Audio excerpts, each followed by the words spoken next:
gloire pour l'éternité. Oh mon Dieu qui est bon comme oh mon Dieu qui est bon comme toi, maître du ciel, maître de la terre, à toi soit la gloire pour l'éternité.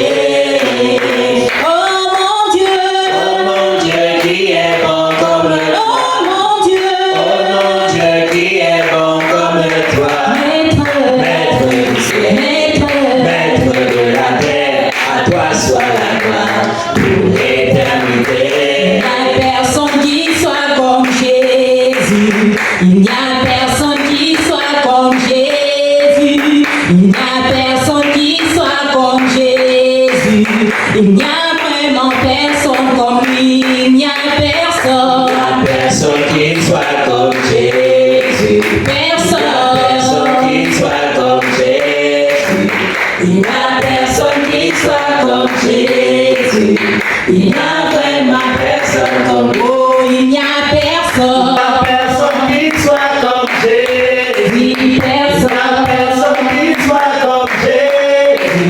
Il n'y a personne qui soit comme Jésus. Il n'y a vraiment personne comme vous. J'ai longtemps marché, personne. J'ai tourné en rond, personne. J'ai fouillé. Il n'y a vraiment personne comme Jésus. Mon ami de tous les jours. Jésus est mon ami de tous les jours. Jésus est mon ami de tous les jours. Jésus est mon ami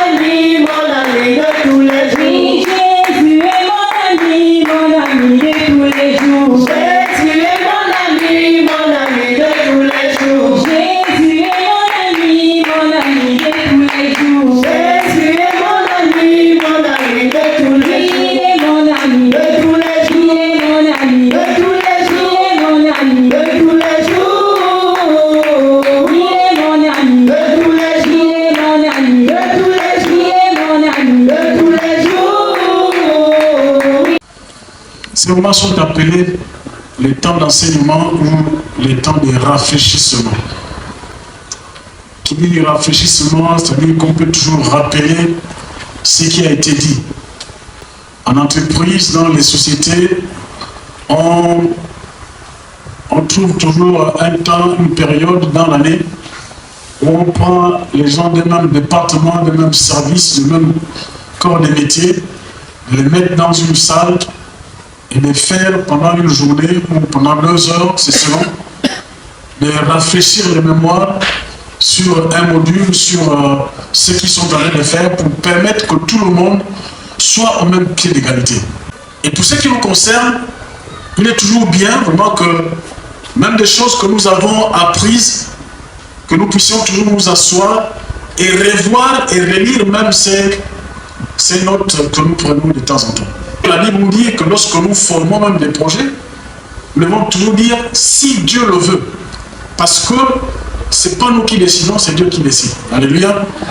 Et Dieu nous a fait grâce que nous rentrons dans un autre monde. Mais comme je disais que c'est un temps de rafraîchissement, le Seigneur a voulu que je puisse répartir sur quelques points que nous avons vus le mois dernier. En l'occurrence, les dimanches. Le premier dimanche, c'était le dimanche 2. Et nous avons eu pour thème Jésus nous invite à monter dans la barque pour passer à l'autre bord. Et ce message a été délivré par le pasteur président. Et selon l'histoire qu'il avait développée, ils étaient dans la barque et subitement, il y a un tourbillon qui pouvait descendre, qui pouvait troubler l'eau, au point où la barque, l'eau envahissait la barque. Ils s'apprêtaient à s'inonder, mais les disciples sont allés réveiller Jésus parce que Jésus était avec eux dans la barque. Jésus a calmé la tempête. Et on pouvait retenir que Jésus, lorsqu'il est avec nous à bord, peu importe les difficultés que nous avons, lorsque nous crions à lui, il vient toujours nous secourir. Et c'est lui qui nous apprend, qui nous enseigne à vaincre les difficultés, c'est lui qui nous enseigne et apprendre à compter sur lui. Car il dit dans le livre de Jean, je crois dans le livre de Jean, chapitre 15, verset 5, que sans lui, nous ne pouvons rien faire. Et le deuxième dimanche, c'était le dimanche 9. Là, c'était la journée nationale des femmes. Et le thème, c'était « Femmes de distinction, des profondeurs à l'œuvre du Seigneur ». Et le message nous avait été délivré par ce jour-là par une femme de distinction qui était distinguée ce jour par le propriétaire de l'œuvre, et c'est Madame Raivo, et qui nous avait enseigné. Et ce que je pouvais retenir, c'est que la femme, la distinction ou la profondeur, c'est dans le salut des âmes.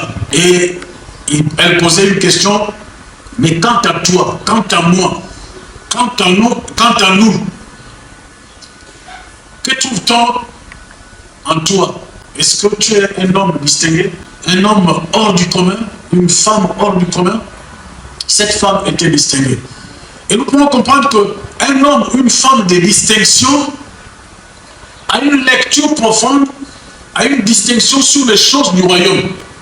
En fait, la personne perçoit les choses du royaume et ne fonctionne pas à la va-vite. Même s'il y a une pression extérieure sur les choix de ses décisions, puisqu'il est dirigé par le Saint-Esprit, c'est un homme de distinction, c'est une femme de distinction. Oui, tu peux venir faire des propositions, mais il écoute la voix de son Seigneur parce que le Seigneur l'a mise à part. Et la question aussi qui était posée, comment devenir un homme ou une femme de distinction? Vous pouvez comprendre que la première chose, il fallait naître de nouveau, donc accepter, recevoir Jésus-Christ dans son cœur comme Sauveur et Seigneur. On devait se faire baptiser, rester dans l'église, c'est pas se faire baptiser et sortir aller ce soir à l'église en racontant que j'ai été baptisé par un éminent pasteur. C'est pas ça. Recevoir du Saint-Esprit, les dons pour le ministère, il y avait quelques points encore qu'on pouvait égrener. Donc, femme ou homme de distinction, de profondeur dans le ministère, c'est pour le salut des âmes. Et le 16 du mois, toujours mois de juin, le thème c'était la saison de Joseph. Là, le message était révélé par le père de la maison, le pasteur Julien Idiata. Et nous avons vu que Joseph avait une vision. Et il pouvait dire que lorsque tu dis que c'est ta saison, c'est en ce moment que tu dois profiter sur tous les plans et domaines à te réaliser. Donc c'est pas tout le dire c'est ta saison, mais la saison n'est pas permanente, elle est passagère. Et que lorsque c'est ta saison, c'est là où tu dois profiter à faire un certain nombre de choses.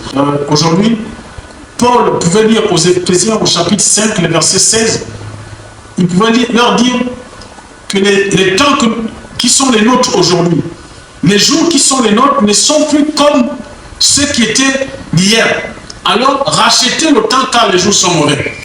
Dans la lecture qui était faite ce jour-là, le dimanche 16, j'ai retenu quelque chose qui m'a fait du bien. D'ailleurs, c'est Joseph, lorsque il va recevoir ses frères, lorsqu'il va dire, il va se présenter à leur frère qui n'est pas mort, qu'il fallait qu'il réparte, dire aux parents, et il devait revenir. Voilà ce qui a été dit. Joseph va dire à ses frères, ne regrettez point ce que vous laisserez, car ce qu'il y a de meilleur dans tout le pays d'Égypte sera pour vous. Ici, Joseph pouvait encourager aux frères que ce que vous allez abandonner là-bas, ne regrettez même pas. Parce qu'il y a des meilleurs ici dans ce pays, et tout ce qu'il y a de meilleurs, tout ce qu'il y a de qualité serait pour vous. J'ai envie de vous dire encore ce soir, de nous encourager. Nous n'avons pas à regretter, nous n'avons pas à avoir peur de quitter ces choses-là qui nous retiennent attachés. Pourquoi? Parce que le Seigneur nous donne le meilleur. Le 23 juin, c'est le pasteur le pasteur Ligata, je veux dire, celui qui avait encore prêché, avec pour thème, Dieu ne m'a pas oublié. Où chaque règne a une fin. Dieu ne m'a pas oublié. Et on a vu deux points. Le premier point, c'était que Dieu a des projets pour moi. Et le deuxième point, c'est que Dieu a entendu mes cris. Donc malgré les difficultés, malgré la maladie, malgré les temps que tu traverses, Dieu ne t'a pas oublié. Et le deuxième point, tout dans le premier point, vous pouvez entendre que le peuple d'Israël, aussi longtemps qu'il est resté en Égypte, Dieu ne les avait pas oubliés. Et Dieu, lorsque à chaque fois tu te lamentes, toutes les fois que tu pleures la nuit, à cause d'une situation, Dieu entend tes cris et même tes pleurs. Et c'est pourquoi il vient à ton secours pour pouvoir te délivrer de cette situation. Alors dimanche, je pouvais voir que le message du dimanche, c'était comme une charnière entre les juin qui partaient, et ça nous aidait à rentrer dans le nouveau mois. Comprendre les temps de Dieu, c'était le thème dimanche dernier. Mais quand je rentre dans le temple, Dieu, pendant le culte, Dieu m'a montré 3 tableaux que je vais essayer de partager avec vous ce soir. Le premier tableau, j'ai chanté, moi je parle de moi, j'ai chanté un cantique nouveau à la gloire de notre Seigneur. Tous les autres noms disparaissent et Jésus prend ta place. Dans le premier tableau, c'est ce que j'ai reçu. Tous les autres noms disparaissent, Jésus prend ta place. Et pendant qu'on chantait ce cantique, conduit par le Saint-Esprit, les autres noms pouvaient citer la maladie, le chômage et tous les problèmes. Et je pense que chacun a reçu quelque chose pour sa part. Ma vie appartient à Jésus. Et Jésus doit avoir la première place. Sinon, la place, l'unique place qu'il y a dans mon corps, c'est la place de Jésus. Jésus prend ta place. Peu importe les difficultés. Que la maladie disparaisse. Mais, c'était dit avant que le message ne soit délivré. Que nous ayons le thème du message. Comprendre les temps de Dieu.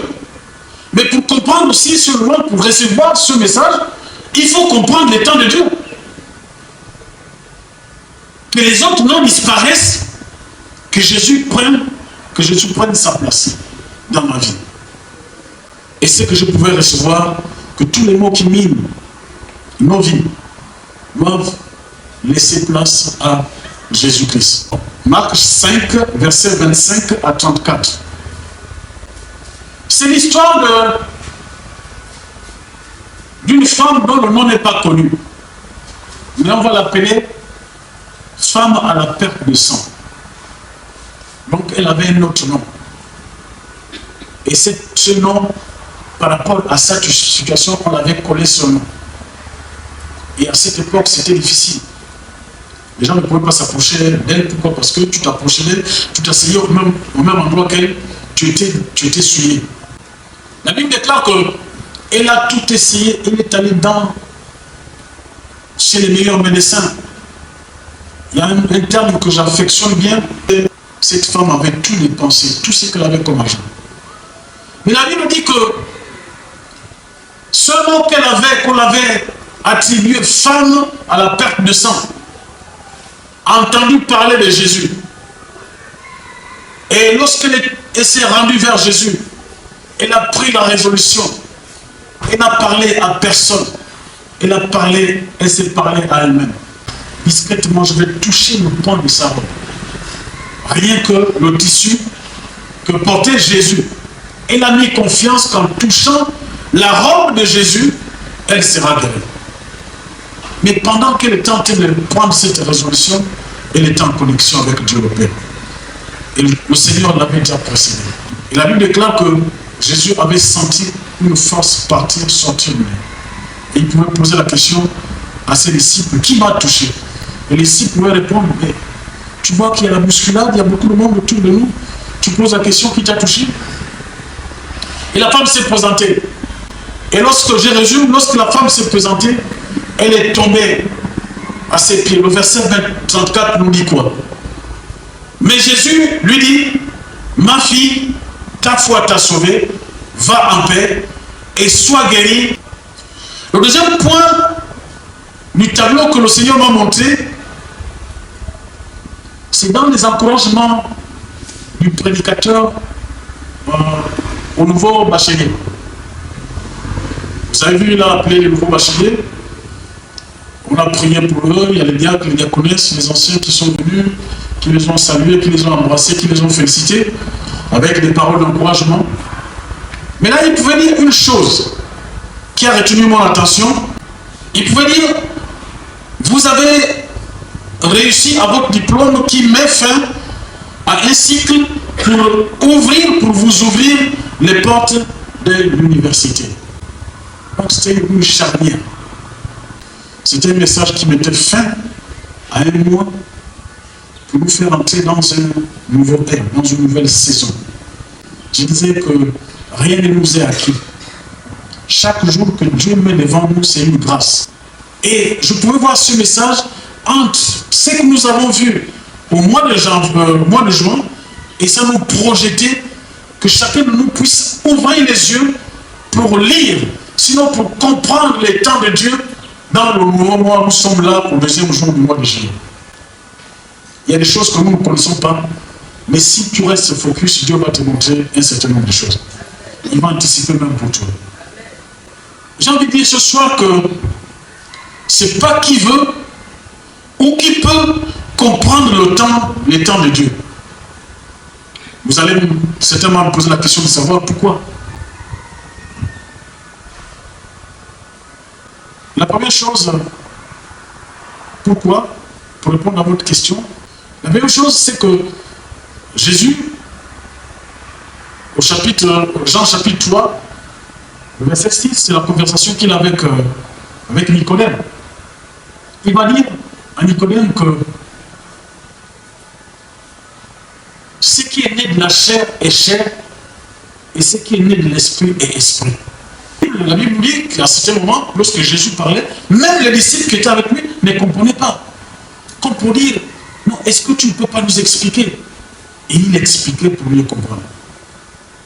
Ce qui est né de la chair est chair, et ce qui est né de l'esprit est esprit.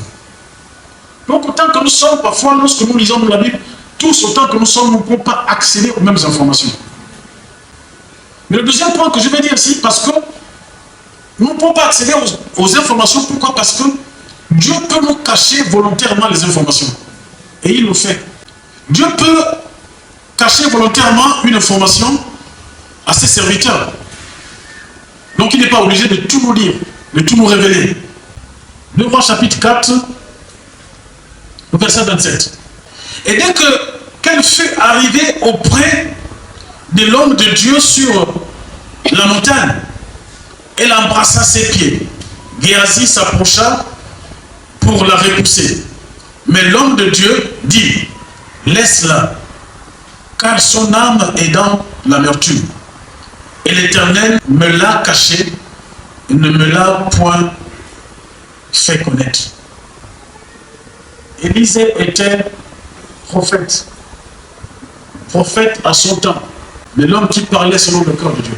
Et il dit ici que Dieu l'avait caché cette information. Il ne l'avait pas révélée. Comprendre les temps de Dieu n'est pas aussi permanent comme nous l'avons entendu pour les saisons. Ça ne veut pas dire que parce que chaque fois qu'il y a une situation, tu comprends ce qui se passe. Ou tu as la lecture de ce qui se passe.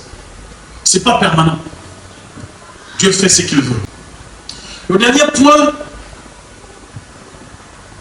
du tableau que j'ai vu dimanche, quelle était la première annonce du dimanche dernier? Vous avez eu la bonne lecture de mon temps.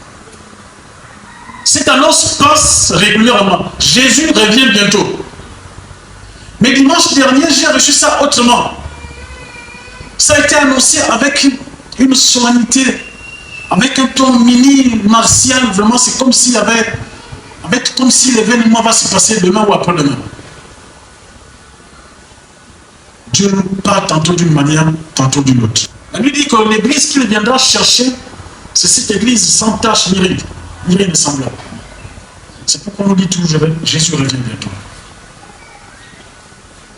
Mais pourquoi on prévient toujours? On prévient parce qu'il y a un danger. Parce qu'il faudrait que tu te prépares. Parce qu'il faudrait que tu sois en harmonie avec ce Jésus-là. Il faudrait que tu règles un certain nombre de choses. La Bible déclare que Sans la sanctification, personne ne verra Dieu. C'est pourquoi on rappelle toujours, Jésus revient bientôt. Il est arrivé un temps, là dehors, à côté des toilettes, là, il y avait un gros fût.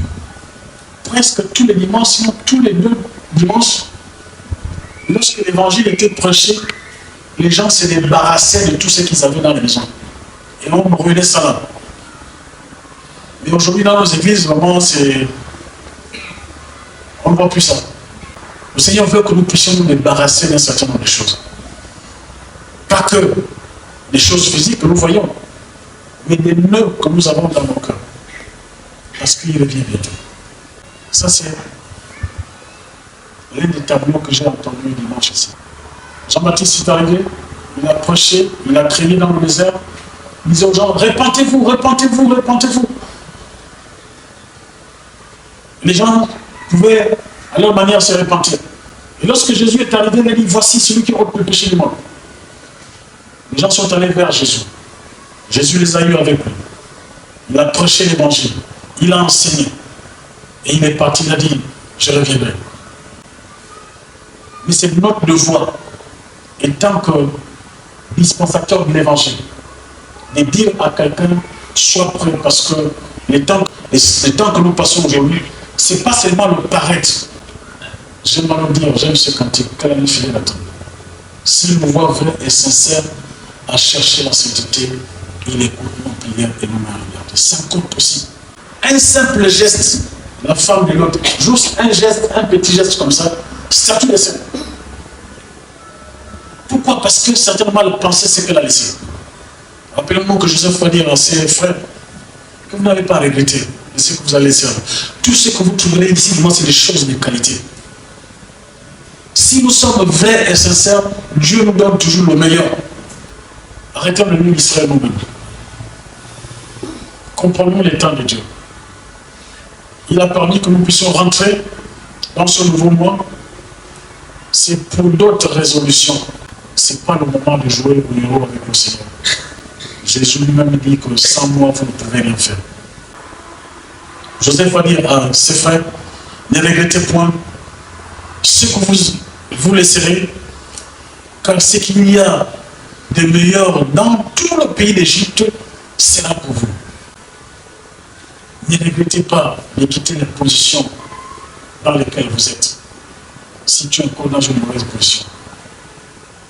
Parce que Dieu va te donner la meilleure des positions. Et Dieu veut faire de toi un instrument de qualité. Alors, que le Seigneur nous bénisse.